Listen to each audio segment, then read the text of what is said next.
Guys, nagluluto si Dada ng Mahiwagang pusit. mahiwagang pusit. Yan, guys. Ito ang tinatawag na kusina ni Papa Jogs. Welcome. Welcome sa kusina ni Papa Jules. Ngiti-ngiti, oh. Yan. See you mamaya.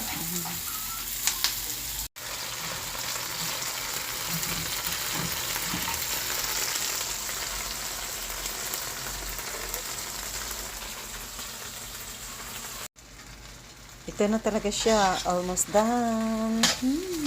Sarap. Ayos ng buto-buto. Okay na. Mapapa-andi rice na naman kami nito ni Dada. Sarap.